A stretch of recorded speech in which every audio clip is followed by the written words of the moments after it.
سیدنا ابن عباس رضی اللہ عنہما سے روایت ہے، رسول اللہ صلی اللہ علیہ وسلم نے فرمایا، اگر لوگوں کو ان کے دعوے کے مطابق بلا تحقیق دے دیا جائے تو لوگ دوسروں کے اموال اور خون پر دعویٰ کرنے لگیں گے۔ لہٰذا اصول یہ ہے کہ مدعی ثبوت پیش کرے اور مدعا علیہ اگر انکاری ہو تو قسم اٹھائے۔ سنن الکبریٰ للبیہقی جلد 10 صفحہ 252۔ یہ حدیث شریعت کے بنیادی قواعد میں سے ہے اور عدالتی معاملات میں انتہائی اہمیت کی حامل ہے۔ حضرت صلی اللہ علیہ وسلم نے اس حدیث میں انسانوں کے باہمی تنازعات کے حل کے لیے ایک دائمی اصول ذکر فرمایا ہے کہ اگر جج یا قاضی محض دعوے کی بنیاد پر مدعی کے حق میں فیصلہ صادر کرنے لگے تو بہت سے لوگ دوسروں کے مال پر اور دوسروں پر خون کا دعویٰ دائر کر دیں گے۔ اس لیے اصول یہ ہے کہ دلیل و برہان کے بغیر کسی کا دعویٰ قبول نہیں۔ دیگر شعبۂ زندگی کی طرح اسلام کا نظام عدالت بھی ہر لحاظ سے کامل و اکمل اور قرین عدل و انصاف ہے۔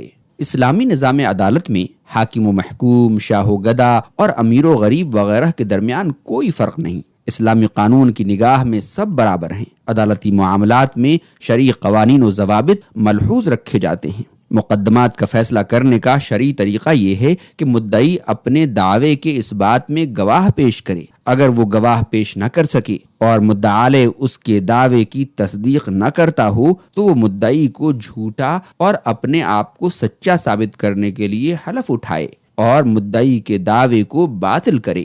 علماء سلف و خلف سب اسی اصول کے قائل ہیں۔ باہمی تنازعات و اختلافات کو حل کرنے کے لیے یہ حدیث اساس اور بنیاد ہے۔ بہت سے ملکوں میں، بہت سے علاقوں میں جو بڑے عہدیداران ہوتے ہیں ان کو بہت سی چھوٹ دی جاتی ہے اور وہ اس کی آڑ میں عوام کی دولت پر عوام کا خون چوستے ہیں۔ انہیں اللہ سے ڈرنا چاہیے۔ اس حدیث سے یہ بات کھل کر سامنے آ جاتی ہے کہ کسی چیز پر کسی انسان کے محض دعویٰ کر دینے کی وجہ سے وہ چیز اس کی ملکیت تصور نہیں کی جائے گی اور نہ اسے دے دی جائے گی، بلکہ اسے اپنا دعویٰ ثابت کرنے کے لیے ثبوت مہیا کرنا ہوگا، خواہ وہ بظاہر کتنا ہی سچا یا دیانتدار، متقی یا پرہیزگار کیوں نہ ہو۔ اگر مدعی اپنے دعوے کے اس بات میں ثبوت پیش نہ کر سکے تو مدعا علیہ قسم اٹھا کر اپنا حق ثابت کرے گا۔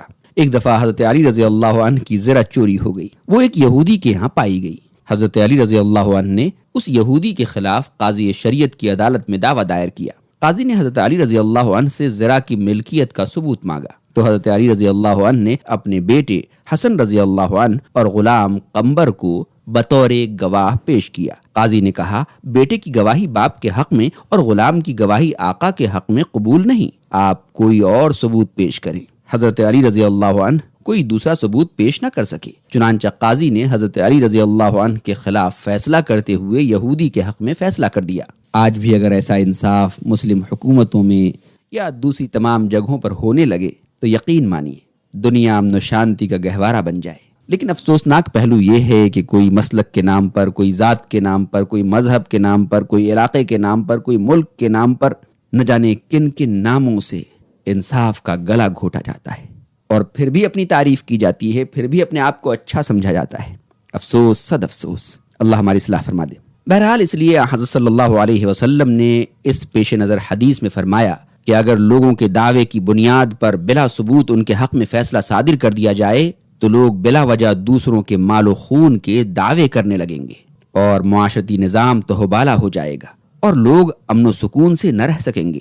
یہ بات بھی واضح رہنا چاہیے کہ انصاف کے تقاضوں کو جب ملحوظ رکھا جائے گا تو ہو سکتا ہے ایک آدھ آدمی غلط طور سے کسی کا مال لے لے، تو ایسے شخص کے لیے اللہ کے رسول صلی اللہ علیہ وسلم نے پہلے ہی فرما دیا کہ اگر میں کسی کی چکنی چپڑی باتیں سن کر کسی کے حق میں فیصلہ کر دوں تو اس کو جہنم کے ٹکڑوں میں سے ایک ٹکڑا دیتا ہوں۔ ہمارے ان وکیل بھائیوں کو سوچنا چاہیے جو غلط مقدمے لیتے ہیں اور اپنی قانون دانی اور اپنے چرب زبانی سے غلط فیصلے کرواتے ہیں، وہ اللہ کے ہاں جہنم کے ٹکڑے اکٹھا کر رہے ہیں۔ چنانچہ اس شرارت بازی کے انسداد کے لیے اس کے خاتمے کی خاطر اسلام نے مدعی پر گواہ یا واضح ثبوت پیش کرنا لازم ٹھہرایا ہے اور گواہوں یا ثبوت کی عدم دستیابی اور مدعا علیہ کے انکار کی صورت میں مدعا علیہ سے حلف لینا مقرر کیا گیا ہے۔ اس سے معلوم ہوتا ہے کہ اسلام کا نظام عدالت کس قدر مبنی بر عدل و انصاف ہے۔